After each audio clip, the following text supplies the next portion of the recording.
The recent federalization of Washington, D.C. should raise some concerns about the future. And there are some red flags that you should be watching out for right now that would indicate a move past the point of legality and into the realm of martial law or a police state scenario, which is what this video is about, to give you an understanding of where we currently stand and what to anticipate comes next.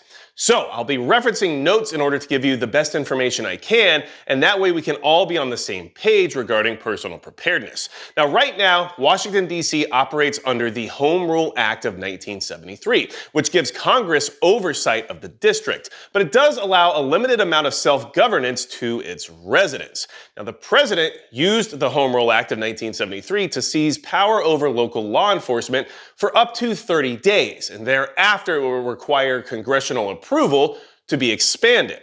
Now, that has obviously caused some tension because we have National Guard troops being deployed throughout the district, we have additional federal agents being deployed to the streets, and they're cracking down on crime. And protests have already began in Washington, D.C. because of this sudden arrival of additional law enforcement entities and National Guard troops. Now, keep in mind that Washington, D.C. is a federal district, so this is all within the legal framework. But we're very close to the edge of where things can go south very quickly. And we're already seeing some of that start to pop up, not necessarily in an illegal manner, but in a concerning way, such as restriction of the freedom of movement. We have federal agent checkpoints being deployed throughout Washington, D.C., which obviously people are very upset about. We also have people being caught up in this crime cleanup where they are just carrying a firearm, which is a constitutional right, but may not be legal in their local area. And suddenly these criminals are being apprehended for just exercising what I would consider to be a basic right. So these things are happening right now. And clearly we're very close to the edge of something a lot more authoritarian, although everything currently being done is within a legal framework. So let's talk about everything else that you need to be worried about regarding red flag indicators and what comes next, because there's a lot of potential here as soon as we hear from this video's sponsor. This video's sponsor is TacPack. TacPack is a monthly subscription service where you get tactical gear you didn't even know existed that you can try out and stock up on additional parts at the same time. There's two different monthly subscription tiers. You have the standard at $60 a month and the plus at $140 a month. And it includes things like Enforce weapon-mounted lights. This is a Gen 3 with IR and white light. Mantis dry fire systems to get better while you don't have to expend ammunition. Also have survival gear like this SOG camp knife. You also get things like Fab Defense bipods, which is something I didn't even know existed, but seems pretty intense. And then of course fun stuff too, like stickers. And right now if you use the code MAGIC while signing up for the Plus subscription, you'll get a free $70 tactical gift, which will make your first box have a value of up to $400. And brands like Battle Arms Development, 9line, Next Level Armament, and more are included in TacPacks. So check out TacPack.com and sign up for the Plus membership with the code MAGIC to support the channel, get a lot of really cool stuff mailed right to your door every month, and of course, support an awesome company. All right, big thanks to TacPack for supporting the channel. One thing I want to mention is that there's not a lot of companies willing to support preparedness or firearms related channels like this one.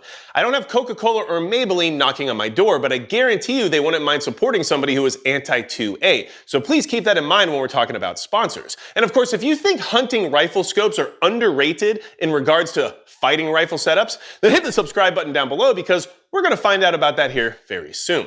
Now, I have some concerns about the potential expansion of the federalization we've seen in Washington, D.C. There's been discussions regarding cracking down on crime in other major metropolitan areas, including New York City, Los Angeles, and Chicago. Obviously, that becomes more problematic. The president doesn't have the same authorities in those areas as he does in Washington, D.C., but there are ways to do some of these things which would be questionable. And what we've already seen with the use of National Guard and U.S. Marine assets while also using federal agents in these major metropolitan areas to assist in the ICE raids, we know that that potential exists. So that's something that I'd be watching out for. Now, something I also want to bring up is that all of this is an obvious and expected reaction to the instability and chaos campaigns waged on us by domestic enemies over the years. The urban decay was done on purpose to create this type of reaction, because this type of reaction eventually influences more people to be upset about what's happening and to create more instability and chaos, which could result in actions of a revolutionary type, which is what a lot of these people are hoping for. However, what's being done right now is still within the legal framework, so it hasn't gone past what they originally anticipated. So things haven't escalated to that level yet, but I wanted to bring that up so you're aware of the fact that this is one of the outcomes predicted by those who are trying to wage this campaign of chaos throughout our country.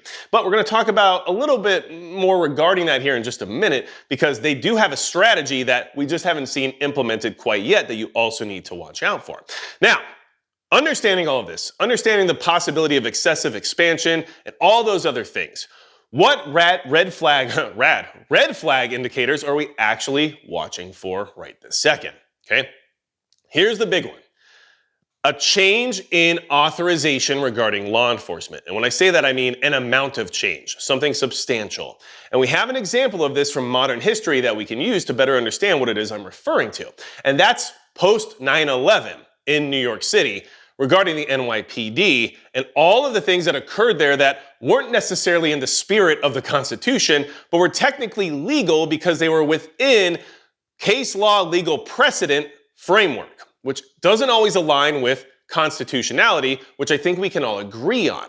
Now, I do want to thank my friend John Chappie Chapman for assisting me in this portion of the video, because he's a wealth of knowledge with decades of law enforcement experience and somebody who values the Constitution when it comes to policing. So I really appreciate his help with this particular segment. And if you don't know, he's part of the Task Force 70 Foundation, which I am also helping to support at this point in time. And if you want more information about what that nonprofit does to help support rural and small town police throughout the country, check the description and the link in the pinned comment, because there's a lot of things that I think you'll find beneficial there. Now, here's what was going on post 9/11, okay? We had profiled surveillance going on through the NYPD. What does that mean? It means they were literally targeting certain demographics because they set up a demographics unit within the NYPD that was specifically focused on things like mosques and schools and particular demographics and organizations of people that they thought could be problematic and potentially spawn an additional attack. So that's something that occurred that was technically legal, but not necessarily right. Correct? We also had the Patriot Act, right, which we all know was problematic. And one of the reasons why that's something that you would watch out for regarding this type of expansion of law enforcement is that it brought federal authority to the local level. So they were starting to do things like warrantless wiretaps and all kinds of other stuff that would not be okay according to the Fourth Amendment, but were for some reason relatively reasonable at the time in their opinion based on circumstance. That's one of the big issues that we have to definitely watch out for, is when circumstance is used to push things past a certain boundary. And we also had the NYPD create their own counterintelligence program, where they started operating overseas in countries like England and Israel, and having this international apparatus when there's supposed to be a local law enforcement agency specific to an actual city. And yet, they were suddenly international. That's an expansion of law enforcement authority that gave them access to all types of federal assets that they didn't necessarily need, which have not yet been relented to this day, and is something that I would be concerned about seeing happening right now with any other organization. So these are the red flag indicators that we have a recent example of that you should be watching for. Because if this stuff starts to happen now, regardless of who's in the White House or what political affiliation they have, this should raise red flags for you and you should be concerned, okay? Now, what was the original intent and plan from domestic enemies here within regarding this campaign of chaos and urban decay through instability, right? Because there was indeed a plan, but it hasn't necessarily been executed correctly, and because everything we're seeing right now is technically within legal framework, it hasn't been effective, okay? The strategy there was originally to expand federal authority on a local level. What do I mean by that? This would be a major red flag. This would be, let's just say, cause for concern on a very egregious level. This is where we can relate things to the lockdowns, where federal authority came in and decided we had to do things on a local level based on their encouragement. So think about curfews. Think about how businesses were suddenly told how they could operate and had limits placed on them. You can also think about how they, stopped the flow of travel and didn't allow freedom of movement and all types of other things that the lockdowns demonstrated. And that was the original plan here, to get things so bad, especially in our major metropolitan areas, that you would have to come in with that level of authority in order to reestablish security and stability. But of course, in that function, you would suddenly be crossing the lines of constitutionality and creating a very ripe environment for insurrection. We're not there yet, but that is the strategy that was in place that has not necessarily succeeded currently. But it is something that you should be aware of because it is still there and it is still, let's just say, sitting in the background, fingers crossed with high hopes, right? Now, the goal there and the way that the whole thing gets implemented, which I think you can see happening currently to a degree, but definitely previously, for quite a while, especially to firearms owners, if you want to reference any of the stuff the ATF was involved in over the last few years. Basically, the idea is you criminalize the population and then you enforce the law circumstantially based on, well, whatever you decide is important at the time. You don't have to actually enforce the law for every criminal violation. But if you create a criminal out of everybody in existence, you can then decide who to prosecute based on whatever benefits you the most in that time. So that's what we're avoiding. And that's what we have avoided currently. But we should still be concerned about it being potentially successful at some point in time, especially if the current events that we're witnessing go past the line of legality and become unconstitutional. And that line is very thin, and we're very close to it right now, because what we're witnessing is the pushing of the envelope as far to the edge as humanly possible without crossing that line, which is why you should be so vigilant right now, because that line could be crossed at any minute. And I don't care who's in charge. Did I vote for Donald Trump? Yes, I did. I told everybody on this channel that I did, and it is just the truth. But that doesn't mean I'm not going to hold that person accountable, or I'm not going to watch them with a level of skepticism while these types of events are occurring, because at the end of the day, I'm more concerned about my personal liberties and freedoms and Americans as a whole than I am about whoever has the title, okay? So let me know in the comments below what you think about what's happening right now. How close are we to that perceived event that may occur in the sense of martial law, police state scenario, or worse, right? And let me know your thoughts about the, let's just say, strategy that was implemented regarding urban decay and societal instability that was supposed to create this type of reaction, but even in a furtherance in what we're currently seeing.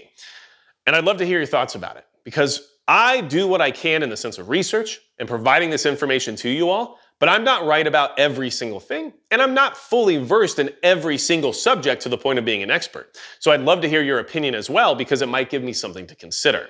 If you need anything else from me at all, you can go to magicprepper.com, where there's a contact form, there's networking, there's affiliate links, and all kinds of stuff. And you can also get yourself the MP Field Tool, which is a product I created with my business partner at EDC Specialties that's made in the USA and will help you if you're somebody who considers yourself a patriotic asset.